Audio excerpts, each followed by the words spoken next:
to the Web3 Prof Podcast. Good morning and good afternoon, everyone. I am here with Mimi Vong, who is co-founder and CEO of Metafyed. Thanks for being with me here today. Thank you, Jarrett. So, Mimi, let's dive right into this. Can you just tell us a little bit about your journey? How did you get into Web3? What's your story? I get into Web3 about 5 years ago. And then so before that, my previous life, I worked for head of digital marketing for Pepsi and also worked for Italian luxury e-commerce companies and then heading the whole portfolio in Greater China and Asia Pacific. I talked to my friends and it's who actually is a co-founder for Metafyed, Alvin Fu. He's actually used to work for Google. And then so he just told me that, Mimi, you have to get into cryptos and then Web3. And so back then that I just do some research, I just thought that it's a little bit kind of scampy. And then but then I just started to do more research. I actually went to UBC to take a blockchain summer institutes. And that's how I really got the foundations.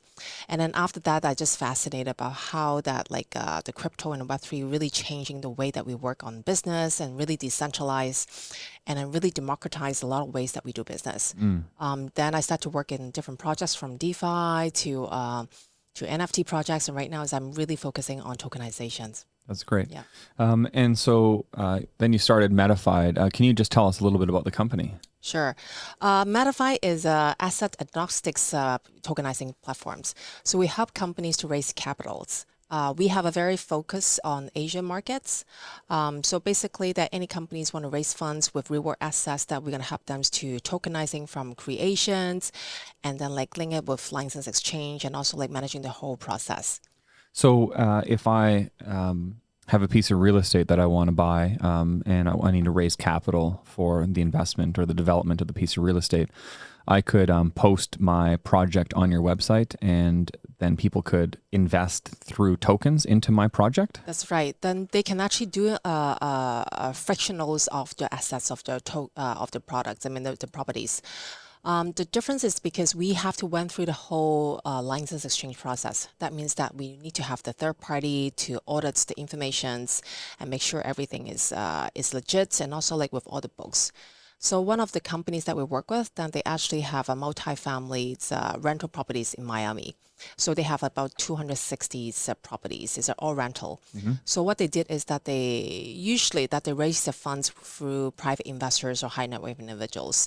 So what they did is that they want to see that if they can explore and expand their investors pool. And so they actually put some part of it and then want to tokenize it through our platforms and tokenizations and also list it in a license exchange. So globally that people can actually invest on those shares of the properties. So is it like a Web3 experience where I would connect my Phantom wallet or MetaMask wallet and use my USDC to buy a token? Right, exactly. Okay. Yep. And are these tokens various different prices, or is it $1,000 per token, or depends on the projects, but they actually would want to make it more friendly. It's a lot more people can participate. So we usually that starting off with the first is $100 to $300 that they can invest already. $100 to $300. Yeah, US dollars, and then we actually have up to the whole amount. So right now that we are actually having different projects. One of them is project finance. So really that the entry tickets is only about $300 US. And are there limitations from a regulator's perspective as to how much the average person can invest into a project? I think that right now they work with the license exchange that in both Malaysia and also in the Philippines, and then they do not have that requirements. But we do have the jurisdictions that we work with is really focusing in Asia Pacific and also more friendly countries. So right now that we do not have the limitations about how much that they can invest or I see. And so right now you're not working on projects in Canada, I guess. We are not, because there's limitations. We are working mostly on Asia markets, and simply because the government is a lot more friendlier, and also the framework and the government is a lot more proactive in order to give us the clarity about how can we do that. I see. And when you say working in Asian markets, are you talking about the investors are from Asia or the projects are in Asia? The project mostly are in Asia, but investors will be globally. Except there are countries that they are more sensitive about the whole regulations. And so right now that when we do the KYC, if there are certain countries that we will not actually be opening up for those people. You're talking about Afghanistan or North Korea or Yes, absolutely. Venezuela Yeah, or these yep, kind of yep, yep, places. yep. Okay. All right. So when someone has a project and they're interested in raising capital, can they just list it on your website, or do they have to go through an approval process? We do have a due diligence process, and so like when they submit the informations, then we look at the attractions, and also like we also need to have to comply with the license exchange about like the requirements. So, Okay. Okay, great. And so what type of projects? You mentioned like a real estate project in Miami. What is it, mostly real estate, or are there other types of we projects? actually have like quite a different like wide range, and so we actually have like a secure bond, and also like recently that we are working on a project finance, that is for an AI agricultural trading firm. So that one actually with the fixed yield already, so we kind of Okay. know that. We're also working with some entertainment company like Westlife. They have a concert coming up in Malaysia. So we're working on the concert operator, not really necessarily kind of like the NFT or like the fans economy. So this is something that we're working with, like make sure that like the project operator is able to get the finance in order to get the celebrities and the entertainers to be on board. So why would these operators not just go through traditional fundraising mechanisms, like go through VCs or get loans from banks, or why are they going through the work of like having to deal with potentially thousands of investors into their project? Of course. I think that there is pros and cons, right? And so like if we consider ourselves as kind of like a hybrid between like an IPO versus with like a bank. But versus like in Asia, especially, that relationship matters so much, then sometimes that you have to went through a lot of different hurdles, a lot of hierarchy. So what we do is like we actually really that giving a level grounds for a lot of people. A lot of startups and all the companies that we work with, that they are really profitable with tractions. But like for them to going through this process is actually really long. Right now that they can actually mobilize their own community and also like their own partners, and then that can actually accelerate the process. But also that we find out that a lot of people that who are crypto holders, that they actually they have the liquidities there as well. Right. And how do you guys make money? What's your monetization strategy?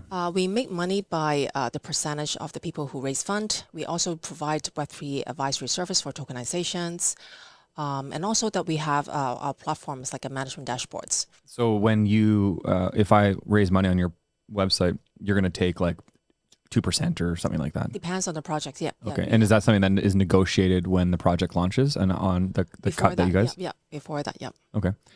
All right, now let's step back and I think that's great. That helps us understand exactly what Metafyed is doing. So can you tell us, let's talk about tokenization. So what is tokenization and why do we care about it? Okay, so tokenization is basically that helping people to buy some things that is a frictionals on the assets. So for example, Stanley, if you're ultra rich, then you can buy like a mansions or like really that the whole shopping malls and all that's in anywhere else. But for any people that like they actually want to participate on this one, then they just maybe that they want to participate, but they don't really know how. We are able to frictionalize about that part of the assets. So I think that and also liquidity as well, because like usually that even when you're buying like a real estate, it's not easily able to transact right away. And so tokenizations provide the liquidity. So this is really the two major differentiations. So liquidity is interesting when it comes to real estate because, yeah, the reality is of course, we cannot, you cannot transact real estate easily, and it's expensive to sell real estate. And so in the platform, if I have invested $300 into a real estate project, do I have a level of liquidity? Is there a secondary market for my token effectively?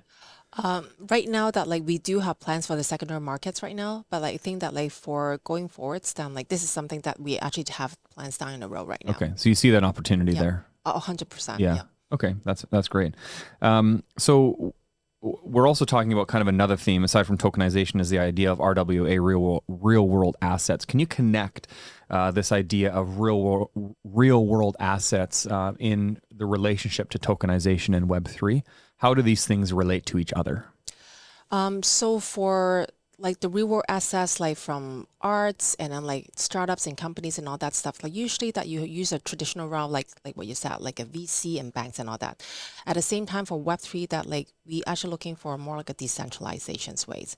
So this is really that the way that we want to bridge the whole things, the liquidities and then like the money locked in the Web3 as well as the real world assets. So that way will give everyone's a lot more like a level ground. Okay.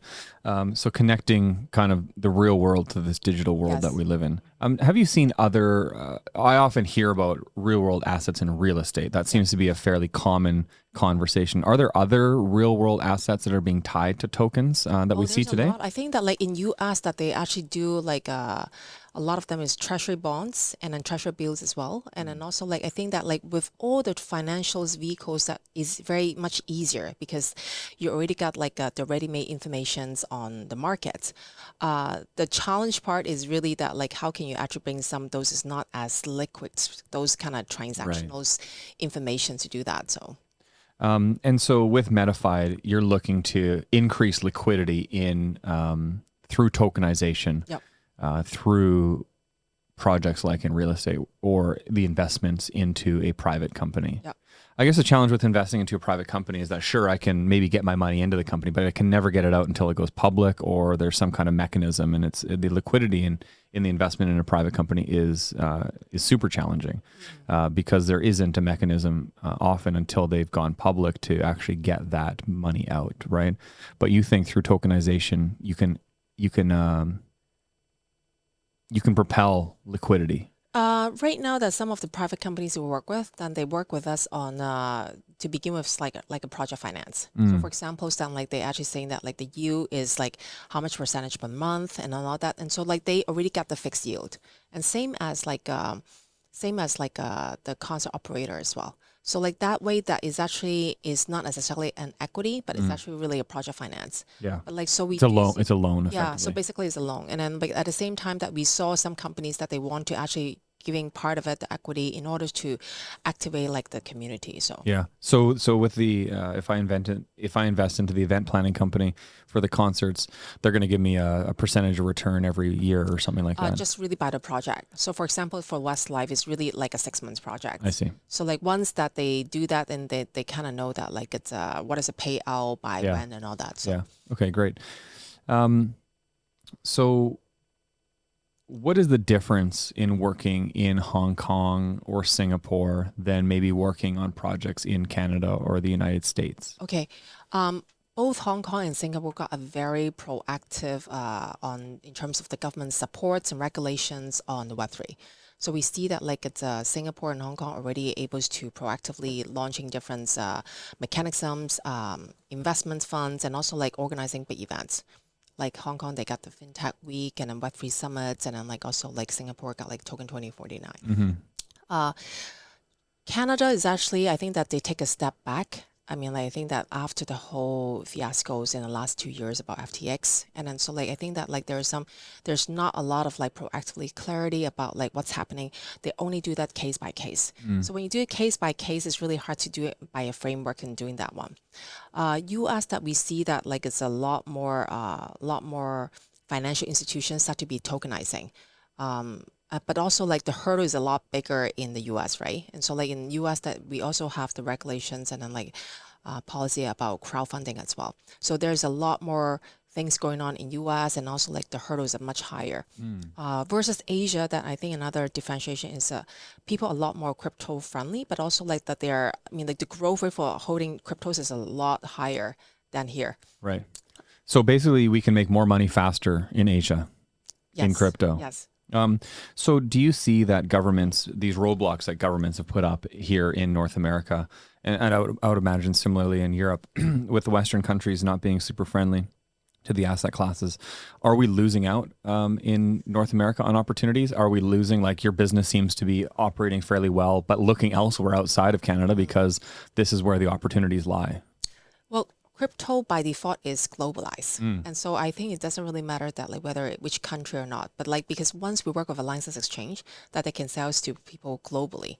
So I think that like it's people have to start to put in, I mean, like it's actually besides Hong Kong and Singapore, but like also we see that like Thailand, Vietnam, and India, that they really proactively want to see that capture one like piece of the pie. Same as like, Switzerland and also Dubai as well. So we see that a lot of those countries that they just thought that like, I want to capture part of the global investors like community. Yeah.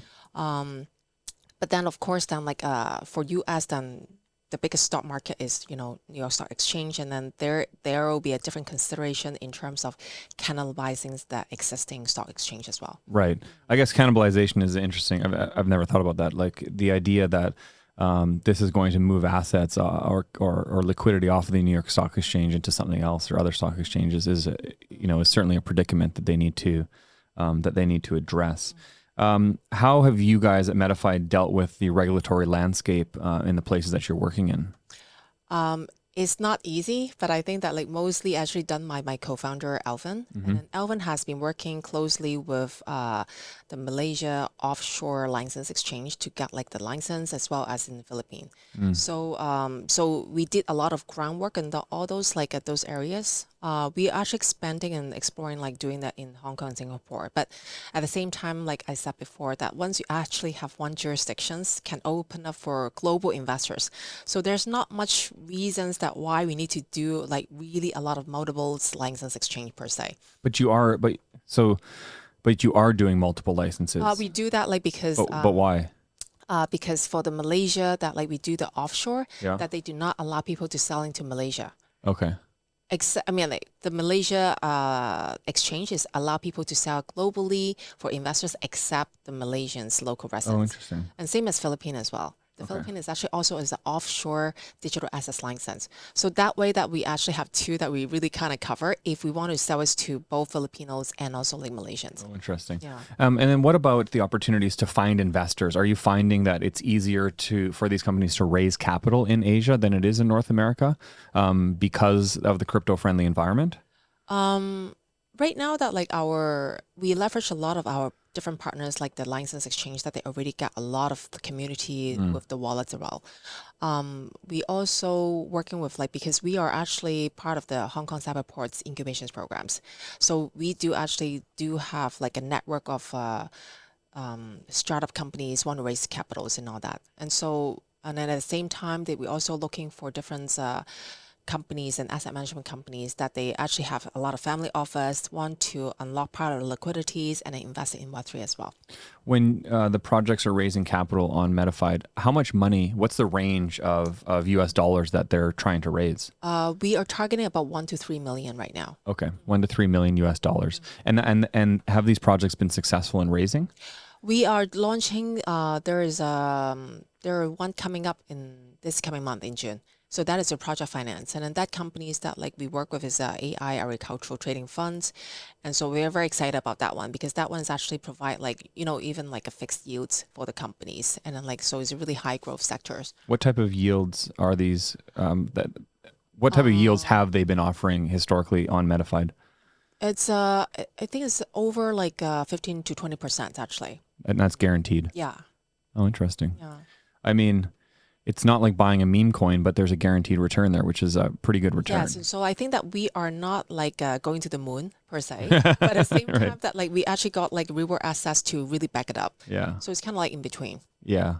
And do you find that people who are into Web3 are looking for that? Because there certainly is this sentiment where it's like, of course, there's like this idea, like if I'm not going to get 100% or if I'm not going to get 10x or 1000x, then I'm not going to invest in it. And there's kind of like this crazy unrealistic expectation in these high risk meme coins that people are playing with. And then you say 20%. Well, to a normal regular investor, 20% is incredible. To a crypto investor, they're like, well, I can get 20% a day. I know. But the crypto investor doesn't appreciate the fact that they also lose 100% the next day, right? And so they optimists, I think. I guess that like it's for us is like we do not expect that they put everything on like the money on our basket, right? But at least like 10-20%. Sure. And that way that like they will know that like once they make the money in cryptos, at the same time that they can get some really real world assets and then really is a stable income as well. Yeah. So I think that is one of the like the way that we see ourselves. I think some people take pride in kind of being an early stage investor in companies. Have you seen like people are like, they're proud of the fact that they're kind of like a little venture capitalist investing into real world assets like this? Because it's as a regular person, you don't have the opportunity to invest into startups, right? You have to be an accredited investor. You have to go through all these hoops. You have to know a founder who might want your money. Like it's not easy for regular people to invest into projects, and projects aren't certainly going to take $300 from you. You know, they want real money. But you guys are kind of democratizing this, which I think is interesting. Like a lot of people can get involved in this. Like a lot of people have $300 they could put into a project, and they could be like a venture capitalist, or they can be an early stage investor, which is kind of a new idea, I think, for a lot of people. Is there value in that? We find that like it's a lot more excitement, but also like the community, especially for Web3, that they are in general they're a lot more involved about the community, talking to each other about like sharing information. I think that is really by default is a Web3 thing. People are a lot more generous about sharing. Oh, interesting. And then like I think that that's something that like for the traditional TradFi people is more like insiders, like notes and all that. So well, there certainly is a culture with Web3 around open source and decentralization. And decommoditization. These are all really important ideas that allow people to openly share, right? We're trying to democratize, we're trying to level the playing field, we're trying to give everybody a chance to participate in the economy. With Bitcoin, you don't have to have identification, or you don't have to have a certain number of assets to participate, or anything like this. And so the culture certainly is, leaning towards, I guess, some level of equality. I find it very different because my first job out of college, I actually work in investment bank. And then so like it's the culture is like there is a very strict hierarchy, and like you really need to know who you know. But versus here, then like when I'm actually joining Web3, since that like when you go to Telegram, when you ask some people it's about like information that they're really willing to share. I mean, like when I go to the Solana events, and then like you guys will be very friendly and talk about sharing about information. And then if you know some things, and then or someone's when we ask, then like we really share. And so I think that's very different compared to like traditional business. Yeah, there's more open-mindedness, I guess, and trying to support each other. Yep. We can do better together than we can do alone. That kind of mentality, which I think is really powerful. Okay, what do you see for the future of tokenization of real-world assets? What does it look like?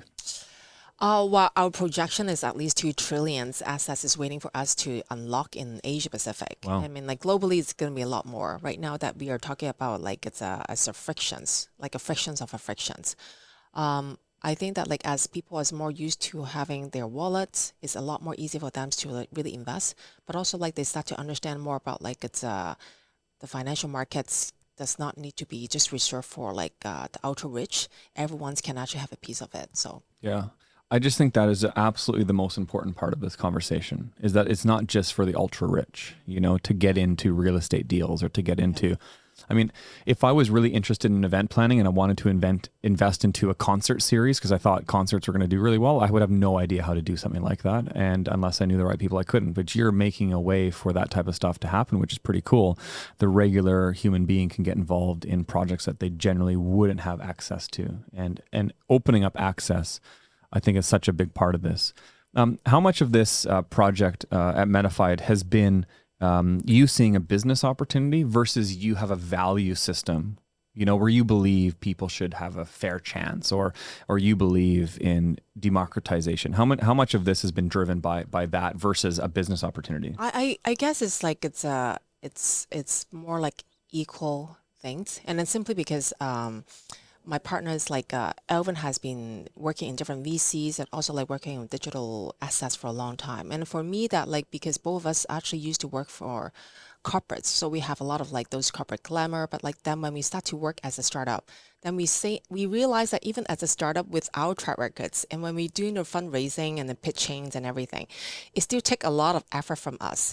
Imagine that like for people who has not been trained, right? Because like for us, then like we were trained by like the companies actually pay someone to train us for like the pitching, the media interviews, and all that. Like for anyone else that if they just do startups and like just doing crafting that message and then pitching and then like it's take a lot of efforts out of that startup founders already, Right. besides the product itself. Yeah. And so I think that like, and also like in Asia, then like we always talk about relationships, but that also becomes because that if you do not have that relationship to begin with, it's make it even more difficult. Right. So Yeah. That's great. You're breaking down walls and breaking down barriers. What message would you like to leave the listeners with today? Tell us, like, where can we find Metafyed? Where can we find yourself? And anything else you'd like to leave us with? if you're interested about like it's raising fund or investing any of our projects, just go to metafyed.com. It's metafyed.com. My name is Mimi, and it's like MIMIVONG. You can find me in Twitter, Telegrams, and also like in LinkedIn as well. And then I just hope that like everyone just believe that like it's bridging that Web3 is like we see that like the world is actually walking towards more on the regulated environments, which is what we want to see as well. And we want to see that like really bridging both the Web2 and Web3. That's amazing. Mimi, thanks for being with me here today. I really enjoyed our conversation, and I thought you did a great job at laying out the foundations for understanding tokenization, real-world assets, and Metafyed. Thanks for being with me here today. Thank you.